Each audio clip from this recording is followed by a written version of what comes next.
Oi, povo, tudo bem com vocês? Vim aqui, gente, conversar com vocês. Contar uma experiência que eu tive, né? Que eu tive já faz um bom tempo, né? Ixi, um caminhão, gente, passando, né? Então, uma experiência que eu tive. Um dia eu tava, como tantos outros que a gente se encontra, né, gente? Tão triste, abatida, com problemas. Mas nesse dia eu tava tão pra baixo, já vinha tão pra baixo, tão desanimada, tão triste, que a gente, a claridade não tá favorecendo, certo? Rapaz, rapaz, menino. Então, como eu tava dizendo, eu tava tão triste, tão triste. Eu tava tão desanimada, gente, tão sem energia, tão sem esperança, sem nada. E aí eu resolvi nesse dia, eu disse, eu vou para a igreja.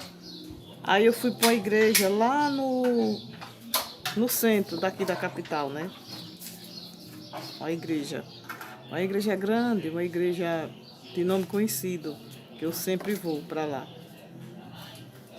E confesso que eu não fui para lá querendo uma resposta de Deus ou querendo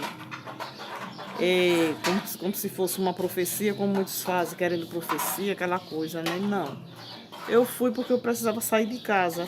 E da forma como eu me encontrava, o melhor lugar para eu sair de casa e eu estar seria numa igreja. Então eu fui para o culto das 3 horas da tarde, que é sempre que eu gosto de ir. E nesse dia isso foi muito antes da pandemia. Então eu fui.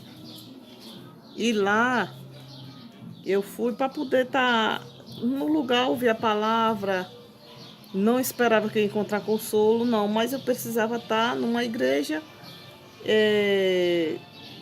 para despovoar aqueles pensamentos da minha mente, né? E para surpresa minha, quando eu cheguei lá, não foi um pastor que pregou nesse dia. Nesse dia, quem pregou foi uma obreira bem moreninha. E ela começou a falar, eu não me lembro a parte do livro, eu acho, não sei se ali é Josué. Eu só me lembro que eu sei que era falando sobre Oséias, Caleb, gente, aliás, falando sobre Caleb, que foram os únicos que herdou as terras de Hebron, né? Foi Caleb, que foi um lutador junto com Josué, que herdou que foram os dois que herdaram a terra prometida e todo aquele povo, né? E quando eles começaram a guerrear, Caleb tinha 40 anos. E quando Caleb herdou a terra prometida, mais precisamente a terra de Hebron, Caleb já se encontrava com 80 anos. Então a obreira começou a pregar, dizer, ela começou a pregar, dizer que Deus não pare de sonhar, que Deus tem sonhos, continue sonhando, volte a sonhar, foi o que ela falou. Então, quando começou a falar aquilo, eu senti bradar dentro de mim, me estremeceu. E eu senti Deus falando comigo. Então a pregação dela veio toda desse jeito. Que não sonhasse. E aquilo começou a entrar dentro de mim. Se Caleb herdou as terras de Hebron com 80 anos, então eu dentro de mim eu posso voltar a sonhar. E saber que Deus está comigo, que Deus vai realizar coisas na minha vida. Porque, gente, eu não me permitia sonhar com medo de me frustrar até então. Você está entendendo? Eu não percebi, eu não me permitia sonhar com medo das frustrações. E nesse dia, Deus falou fortemente comigo através da pregação dessa obreira. Ela pregando e aquilo foi reavivando algo dentro de mim, uma esperança muito grande. Entendeu? E foi tudo baseado nisso aí, na história de Caleb, que herdou as terras de Hebron com 80 anos. e que mesmo com 80 anos ele se sentia muito forte, vigoroso, como se tivesse 40 anos, quando ele tinha 40 anos atrás, você está entendendo? Então aquilo me encheu de esperança e eu voltei para casa. Eu voltei para casa com esperança. Eu lhe digo que eu não tinha nenhuma esperança aos olhos humanos, mas voltei confiante que eu podia sonhar. E nessa mesma semana eu recebi um telefonema do pai dos meus filhos, dizendo, perguntando se eu queria, como a casa estava, a metade da casa era minha, a metade da casa era dele, ele perguntando se eu queria outra parte da casa. Claro que tinha uma condição, né, gente? Uma condição, mas aí eu aceitei. Aí eu vi a resposta do Senhor nessa mesma semana, onde ele mandando eu voltar a sonhar. Eu confesso que eu nem sonhei com essa casa, entendeu? Que não estava nos meus pensamentos isso, mas Deus começou a preparar desse sentido. Nessa mesma semana, Deus me deu essa esperança, que a casa voltou a ser minha, tão somente minha, que é a qual eu estou fazendo a reforma, né? Que essa casa passou muitos anos a vender, gente, e não vendia. Casas piores do que aquela minha, botaram na rua disposta a vender e não vendeu. E vendeu, e a minha que era melhorzinha, mesmo antes de ser reformada, mesmo assim não dava venda. E eu, dentro de mim, eu comecei a perceber que Deus tinha propósito naquela casa. E o propósito que Deus tinha naquela casa era esse, que a casa seria minha totalmente. Porque quando era minha e dele, ela estava disposta à venda, que era para ser vendida, para dividir a minha parte minha e a dele, né? Então, e Deus não permitiu aquela casa da venda, porque aquela casa seria minha integralmente, como hoje é. E foi nessa pregação dessa igreja, dessa obreira, que Deus me deu, permitiu que eu voltasse a sonhar, me encheu de esperança. Outro dia eu voltei na igreja novamente, que eu sempre vou para essa igreja. E quando eu voltei, essa mesma obreira ela veio falar comigo, perguntando se estava tudo bem, para você ver como é as coisas, né? Depois disso, ela mais nunca se dirigiu a mim para falar, porque nesse dia Deus precisava para dizer a ela, né? Porque eu precisava testemunhar, mas eu não testemunhei por quê? Porque ela veio até mim perguntar se estava bem e eu contei a ela. Aí eu contei a ela que uma pregação dela, contei a história toda, né?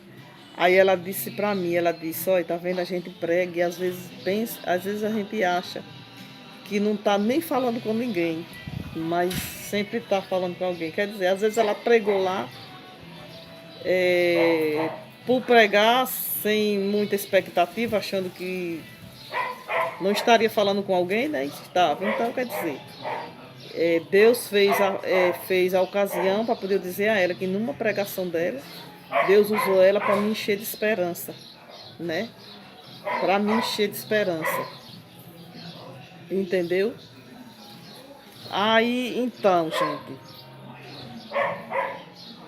vocês que se encontram tristes, quando se encontrar triste, muito abalado, vá a uma igreja. Não esqueça, ore, vá a uma igreja, converse com Deus, ore, que Deus sempre tem um conforto para nos dar. E Deus, depois daquele dia, desse dia em diante, eu comecei a sonhar e hoje eu já sonho. Eu confesso que eu preciso sonhar mais, entendeu? Porque, como a palavra diz, o justo não vive por vista, ele vive por fé. Então a gente tem que sonhar mais, crer e acreditar que as coisas vão melhorar, mesmo que tudo esteja ao contrário, parecendo contrário e difícil que vai acontecer e mudar.